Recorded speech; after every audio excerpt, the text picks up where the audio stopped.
Ang susunod na programa ay rated PG. Patnubay at gabay ng magulang ay kailangan sa mga batang manonood.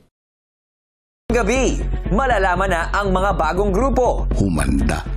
Magbabago na ang inyong mga grupo para sa inyong ikalawang group formation. Abangan lahat ng yan dito lang sa Pinoy Big Brother Celebrity Collab Edition 2.0. Sa panibagong araw sa bahay ni Kuya, kitang mabagal ang pagbangon ng housemates.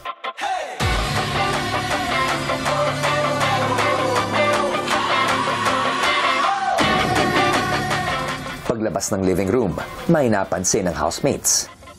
Oh! Ang naging reaction ko po sa mga Christmas decorations ay Christmas is near and it's feeling festive sa bahay ni Kuya. No, it's so early for Christmas. Merry Christmas. Jingle bell, jingle bell, jingle bell. May presentation. Nagulat ako kasi parang ang aga, napaaga yung Christmas. I love Christmas and I love celebrating Christmas. So, nalighten yung mood ko. Maya-maya pa, ang housemates tila excited sa nakita. You think we're gonna get kids? Oh my God! What gift would you want for Christmas? See my family. An electric guitar. Really? Oh, damn. Yeah. What about you? I have no idea, but I just want a red lipstick again. The past few years, parang hindi ko po siya masyadong damang-dama. Pero ngayon, Kuya, parang bumabalik siya. It's all coming back to me now, the Christmas spirit. I'm so happy. Ilang sandali pa, sina Ashley at Rave, pinatawag ni Kuya para sa isang festive task. Maganda ba umaga nyo? Opo, Kuya. Paggising ko po, nakita ko po parang Pasko na, Kuya. May nakita po akong Christmas decors, Kuya, tsaka Christmas tree na walang Christmas decors. Madami pong kulang na decorations po, Kuya. Christmas lights, Christmas balls, star, tapos yung mga angels. Dahil nakukulangan kayo sa itsura ng Christmas tree, ay meron akong espesyal na ipapagawa sa inyo. Sige po, Kuya, game! Kunin nyo yung task letter. Basahin ito ng malakas. Isang Christmas tree ang nasa bahay ko na wala pang mga disenyo. Para sa espesyal na task ng housemates, pagtutulungan nilang pagandahin ang Christmas tree na nasa living room. Gamit ang decorations at art materials, kailangan ng housemates itong gawing mas personal at makahulugan sa pamamagitan ng paggawa ng personalized Christmas decor at pagbabahagi kung ano para sa kanila ang diwa ng Pasko. Advance Merry Christmas, housemates! Ang housemates, agad na isinagawa ang task. Na-excite po talaga ako pag naramdaman ko po na Pasko na pag nakakita po ako ng parol tapos umiilaw-ilaw na excite po talaga ako, Kuya, kasi ang sarap po sa feeling kapag magpapasko na.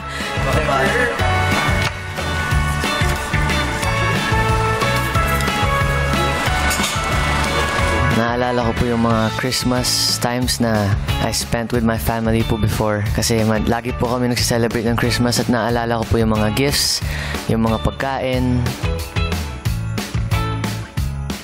Ilang sandali pa, ang housemates, isa-isa nang nagbahagi ng kahulugan sa kanila ng Pasko. Pero I wrote here to all the people I love from Ash. Kasi every Christmas, I get really, really excited to buy gifts for the people I care about. And I think that Christmas is all about giving. And this is my way of giving love to the people I care about. Every Christmas po, lahat po talaga kami may regalo. And it doesn't matter kung gaano siya ka-engrande. As you can see, yung mom ko, never pa kasi ako nagpasko na kasama yung mami ko. So, sana isang Pasko makasama ko siya.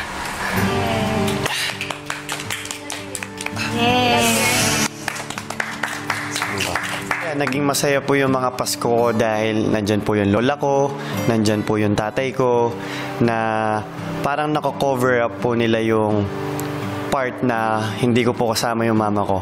Pero kahit nako-cover up po nila yun, Kuya, syempre po, parang hinahanap-hanap ko pa rin po yung mama ko. Kahit hindi Pasko, basta gusto ko, Kuya, kasama ko siya. Yung cross, this symbolizes God and Jesus kasi He will always be the center of our family. And Christmas hasn't been the same like before kasi dati parang every Christmas kompleto talaga kami. Of course, as time passes by, parang busy na rin sila. Parang every year, parang kumukonti na lang kami sa Christmas. I want them to know na even though we're not spending Christmas together physically, I will always be celebrating Christmas with them. Kuya, yung Christmas wish ko po talaga is I really want to see a family member of mine po, kuya. Kahit isa lang para sa akin, kuya, okay na po yun. Kunin mo. Go, paano yun, Dad? We really celebrate Christmas with our families po, kuya. And the fact po na we all celebrate it differently, parang iisa lang po yung way of celebrating Christmas for us. And it's with our family. And now, kuya, kami po yung magkakasama ngayong parating na yung Pasko, kuya. And for some reason, kuya, parang iba po yung feeling ng celebration. 3, 2, 1!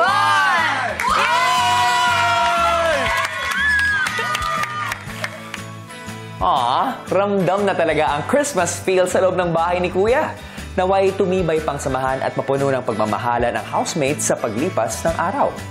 Hello Philippines and hello world! Matapos mag-decorate ang Christmas tree ay isang regalong anunsyo naman ang matatanggap ng housemates at ito ang ikalawang group formation. Kung paano to, narito ang kwento. Makalipas ang ilang oras, ang housemates ay nabigla sa kanilang napansin. Kasama ka ba dito? Oh! Kasama ka ba sa laro? Si Miguel. Uy, wow! Talong mata. Trio? Trio? 6, 9, 12. Bakit trio? Ay, hindi ba? 3, 6, 9, 12, 15, 18. Ano yun? So may tatlong link. May tatlong link. Bro! Pipili ulit ng tatlong eyes. Bagong grupo. Trio! Hanggang sa tinipunan ni Kuya ang lahat ng grupo sa living room. Dumating na ang takdang panahon para masubukan ang inyong nabuong samahan. Sa inyong mga kasama, naging sapat nga ba ang koneksyon na pinili ninyo sa inyong mga kagrupo? O bukas na kayong maghanap ng panibagong samahan? Housemates, humanda. Dahil ngayong araw, magbabago na ang inyong mga grupo para sa inyong ikalawang group formation. Ang tatlong anting-anting na inyong nakikita ay makukuha ng tatlong housemates na pinaka magtatagumpay sa susunod na task. Sila ang magkakaroon ng kapangyarihan upang pumili ng kanilang magiging miyembro. Ibig sabihin, bago magtapos ang araw na ito, magkakaroon ng tatlong panibagong grupo na may tig-anim na miyembro. Oh! Wait a minute! 6, 12, 8. Hold up! For me, the groups are important po to get to know whoever is in your group well po, kuya. Gusto ko po makagrupo si Eliza to get closer with her po, kuya. Gagawin ko po talaga ng makakaya ko to become a leader again. Mas madali po sa akin na pumili and ayoko po ma-left out na hindi ako pinili. Six man. Weakness ko yun, kuya. Ayoko po talaga maging group leader. Sobrang importante po nun kasi yun nga po yung magde-determine sa kapalaran ng grupo nyo. Para sa second group formation task ay mayroong 3 rounds ng tanong na kailangan masagot ng bawat housemate. Ang tamang sagot ay kailangan nilang abutin at kunin mula sa isang pabitin. Kailangan maging mabilis sa pagsagot dahil ang 6 na housemates na may pinakamatagal na oras sa bawat round ay tanggal na sa laro. Ibig sabihin, sa unang tanong, lahat ng 18 housemates ang maglalaro. Sa ikalawang round, 12 housemates na lamang ang magpapatuloy. At para sa huling tanong naman, ang matitirang 6 na housemates na lang ang maglalaro. At ang 3 pinakamabilis na makasagot mula sa kanila ang siyang magiging team leaders at makakapili ng kanilang kamiyembro. Matapos ang anunsyo ni Kuya ay agad nang nagsimula ang kanilang task. Ready, set, go. Kunin ang hugis tala.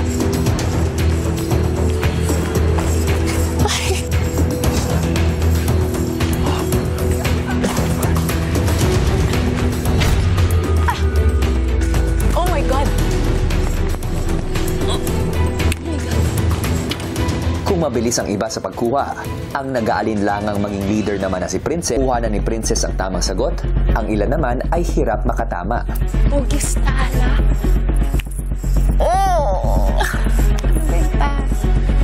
Ito po. Mali. Mali. Mali. Samantala, ang nais muling maging leader na si Anton, Mali. Mali. gaya ni Anton, mukhang hirap din ang desididong makapili ng grupo na si Miguel. Ito po, kuya. Mali. Ito po, kuya. Mali. Yan ay tama. Tama. Tama. Tama. Tama. Matapos ang unang round ng laro ay ibinigay na ni Kuya ang resulta. Housemates, natapos na ang unang round ng inyong group formation. At 6 sa inyo ang hindi na magkakaroon ng pagkakataon upang maging leaders.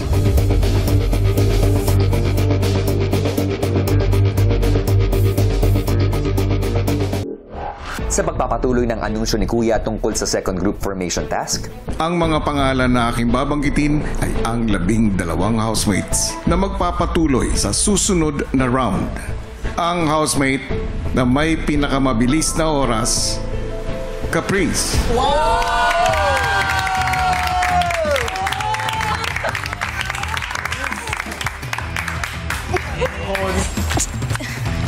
Tama.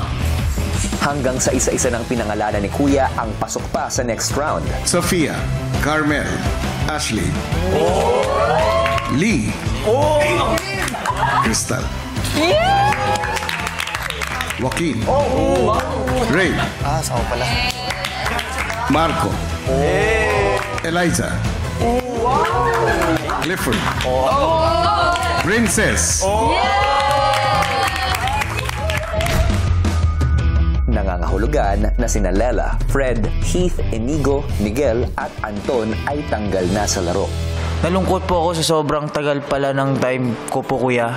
Siyempre, a bit disappointed po sa sarili ko, Kuya, kasi madali lang naman po yung tanong. Hindi ko lang po talaga inisip na mabuti, Kuya. I know I still tried my best po, Kuya. Agad namang sumabak ang natitirang housemates sa ikalawang round. Ready? Set? Go. Ano ang 69 na binawasan ng 46? 60 siyam. 40. 69, 46.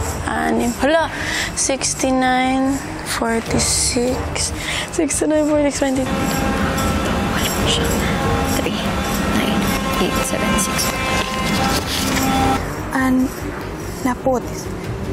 Siyam. Anim naput. Nawindang po talaga ako. Kaya naman po sana sa math po, Kuya. Pero hindi po kasi ako sure, Kuya, dun sa numbers po, Kuya. Wala, Kuya. Mali.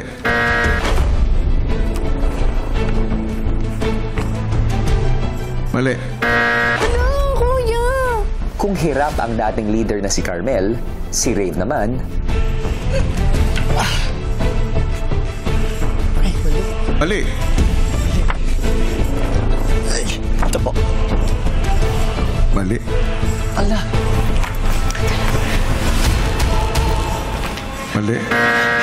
kung mali ang sagot ng ilan, ang patuloy pa rin naguguluhan sa pagiging leader na si Princess. Oh my gosh. 40. Anong mga oras po na yun, Kuya? Hindi ko po talaga alam yung tamang sagot. 6. Oh my God. Hindi ko na alam. Bahala na. Ama. Isang hakbang na lang, pwede kang maging leader. Grabe talaga, Kuya. Parang gumaganon yung puso ko. Nalilito po siya. Kasi, Kuya, alam mo, bago ako pumasok dito, ang mindset ko talaga, kung para sa'yo, bibigayin sa'yo. Kahit umayaw ka, bibigay talaga sa'yo. Pupush yan ni Lord. Kuya, pag ako talaga naging leader, iiyak talaga ako.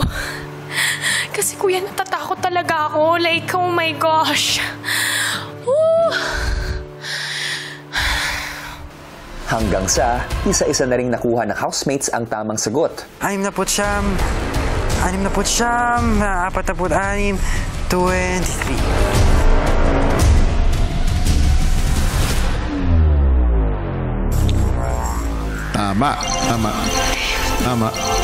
Tama.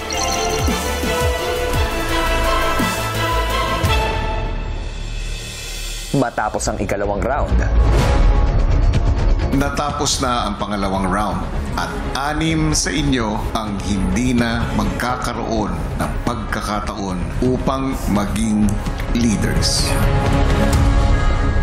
Ikalawang round, ang housemates tinipon ni Kuya para sa resulta. Natapos na ang pangalawang round. Ang mga pangalan na aking babanggitin ay ang 6 na housemates na magpapatuloy sa susunod na round. Ang nangunguna at may oras 25.28 seconds ay ikaw, Sofia. Habang ang nakakuha ng second and third place ay sina Ashley at Joaquin. Ashley. Ay, ha? Humble. Joaquin. What? 3 more. I knew it. Samantala ang nakakuha ng fourth place with 30.76 seconds, ikaw yon, Princess. Sunod-sunod po yung very stressful event sa buhay ko and hindi ko po talaga siya ma-process. Pero in terms po sa pag-iisip na isang hakbang na lang, pwede kang maging leader, pwede kang maging hindi. Yung grabe talaga, Kuya, parang gumaganon yung puso ko, nalilito po siya. Kuya, pag ako talaga naging leader, iiyak talaga ako. Kasi Kuya, natatakot talaga ako. Like, oh my gosh. Woo!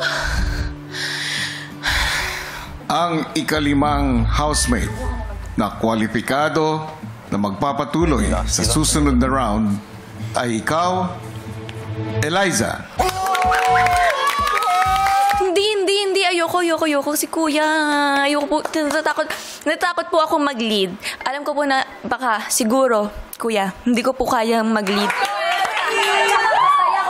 Laban mo, Ellie. Laban mo to, Ellie. Sa puntong ito, isang pangalan na lang ang babanggitin ko at siya ang kukumpleto sa mga housemates na magpapatuloy sa susunod na round. Kasama ka sa susunod na round, Marco. Sa totoo lang, Kuya, parang tinanggap ko na hindi na ako mapapabilang sa 6 na makakapagpatuloy sa next round pa. Dahil parang pakiramdam ko mahihirapan akong pumili. Nangangahulugan na hindi na magpapatuloy sa susunod na round sina Rave, Clifford, Caprice, Lee, Crystal at Carmel. Give chance to others po, Kuya. Yun na lang po, Kuya. Kasi, Kuya, nandun pa po, Kuya, yung pambato ko po si Ellie po, Kuya. May part sa akin na parang sana mas kinalingan ko, sana mas naging focus ako, hindi ako nagpadala sa kaba o sa pressure. Maya-maya pa, nagsimula na ang huling round. Ready, set, go. Ano ang Tagalog ng notebook? I don't know.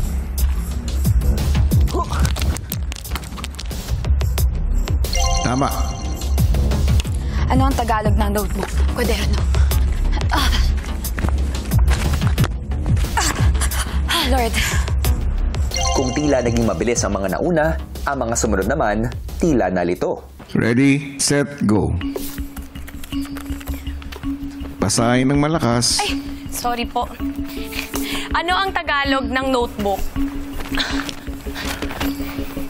Tama. Basahin ng malakas. Ano ang Tagalog ng notebook?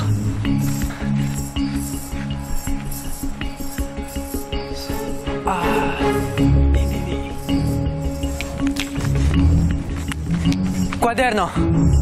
Tama. Ano ang Tagalog ng notebook? Ha? Ito ba? Mali. Ha? Ha? Ano? Ay, wala. Di ko talaga alam ito. Mali. ang Tagalog ng notebook!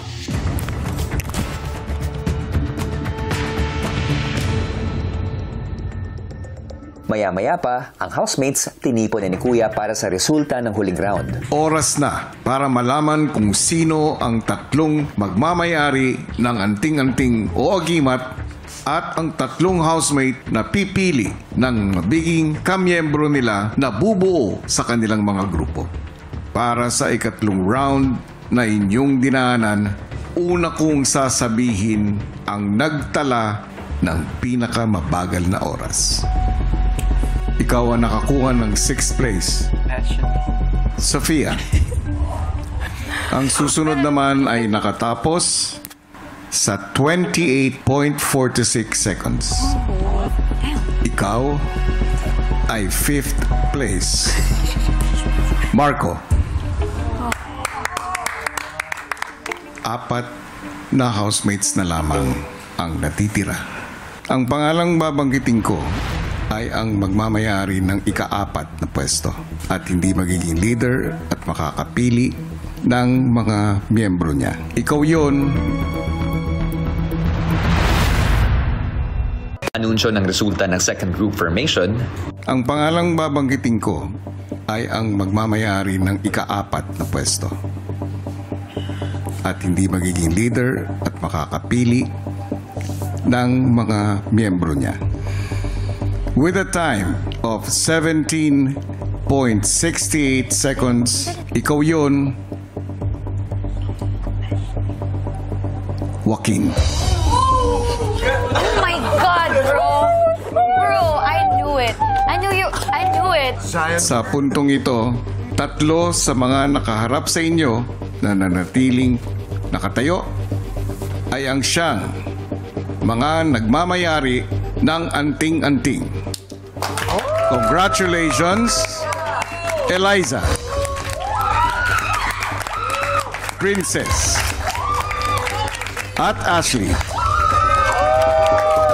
Kayo ang nanalo bilang leaders. Let's go!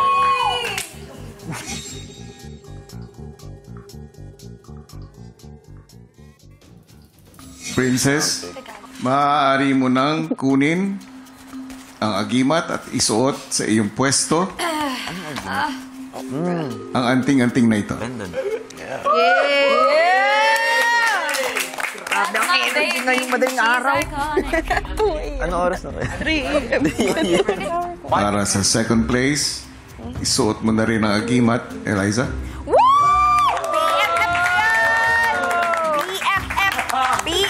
With honors. BFF namin yan. At sa nakakuha ng pinakamabilis na oras, Ashley, maaari mo na rin isuot ang agimat.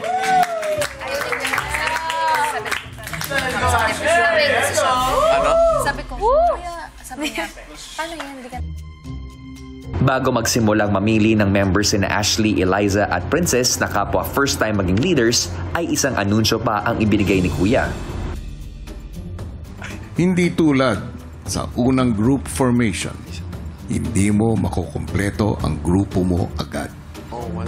Dahil one pick at a time ang mga leaders. Ibig sabihin, ang bawat desisyon ninyo, Ashley, Eliza at Princess, ay napakahalaga. Ashley, paghanda ka na, sabihin mo sa akin ang una mong pinipili. So nag-base po ako, Kuya, sa kung ano po yung nararamdaman ko po kapag kausap ko po sila, Kuya. Ever since po, nakitaan ko na po siya ng pagiging leadership po from the first weekly task po, Kuya. And alam ko po na she's genuine with what she does. Kaya po, gusto ko po siya sa team ko. Siya po yung pinipili kong unang miyembro ng team ko po, Kuya. So and I just love Georgie. Oh! So, let's go! Congrats! Pasok mo. Bikat. Kaya to.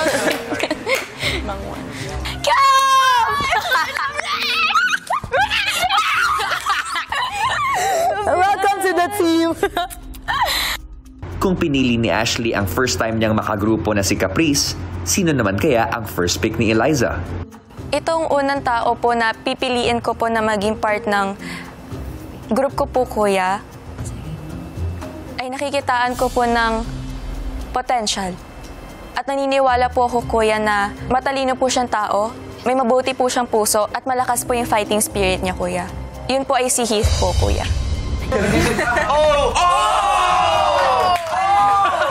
Di ko in-expect, kuya, na ako po yung unang mapipili, kuya, ni Eliza. Kasi I was expecting to be like one of the last na mapipili. Katulad din po ng first pilian, ako po yung unang pinili ni Carmel. So, 2 times in a row. Yun po. May! Dito ka sa tabi ko! Let's go! Ikatlo namang pumili ng miyembro si Princess na nagmula sa grupong natibag ng unang eviction. Kuya, napili ko po tong tao na to dahil nakita ko na po siya as a leader. And alam niyo, kuya, na first time ko tong gagawin.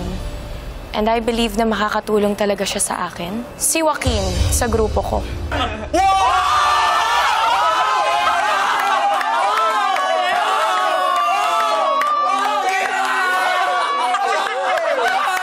Let's go!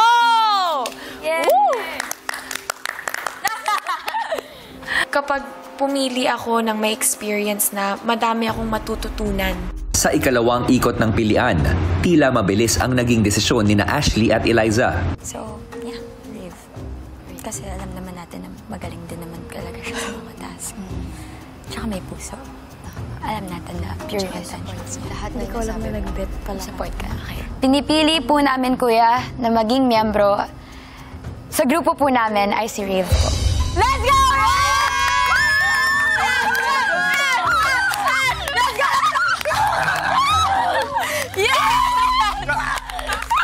Ang decision po namin na mapapabilang sa team po namin, hindi po siya basta-basta sumusuko, kuya, dahil parehas po kaming may pinaglalaban.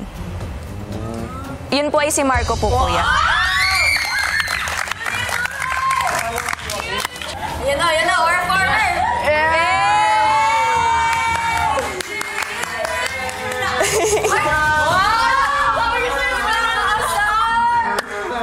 Get this, bro. Let's go, bro. I trust you so much. Thank you. Siyempre, umasa po, kuya, pero there was also a part of me po na I knew na she wouldn't pick me po, kuya, kasi we both think the same po, kuya, na we also want to get to know yung mga ibang housemates pa po, kuya, better. Kung nadali ang mamili ng ikalawang members sina Ashley at Eliza, si Princess naman ay piniling isama sa pagdedesisyon si Joaquin. I think Ashley's gonna pick Clifford. Clifford? Yeah. Who's there? Clifford, there's Anton, Sofia, Lela, Inigo. Sa tingin mo hindi magka-clash yung... Clash yung... No, because the way I observe Inigo, he is very... Sa opinions and beliefs niya, he's very strong. Like, he stands firm. That's true. And that's me also. Kaya nga so hindi ba magka-clash yung... Kami? Yeah. Papatuloy ng pagbuo ng mga grupo. He's a very strong person.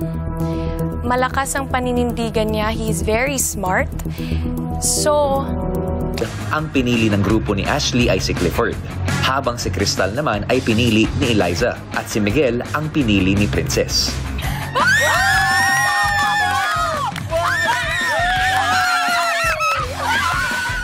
Ito po ay si Anton. Yes, sir. I love you, Beth. Si Sofia.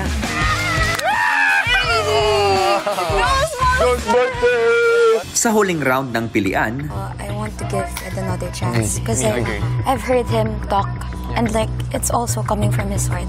Itong tao po na to, kuya, every time din po na nagsasalita po siya sa harap po ng mga tao and every time that he gets the chance to talk, nakikita po namin yung sincerity po sa puso niya. Ang pinipili po namin na susunod na miyembro, kuya, ay si Fred. Matapos mapili ni Ashley si Fred, puro bago ang napili niyang members. Ngunit si Rave at Caprice ay nagkagrupo na noon. Habang ang grupo ni Eliza, si Carmel na lang ang pwedeng mapili mula sa dalawa. Sa huli, ang natitirang si Lee ay mapupunta sa grupo ni Princess. Maglalaban-laban din ang tatlong bagong grupo sa isang league task kung saan isang grupo ang magiging ligtas mula sa nominasyon. Pero hindi lang ito ang makukuha nilang gantimpala dahil isang malaking responsibilidad din ang mapapasa kanila. Dahil dalawang grupo na lang ang maaaring maging nominado, ang ligtas na grupo ang magdedesisyon kung sino sa dalawang grupong iyon ang magiging nominado.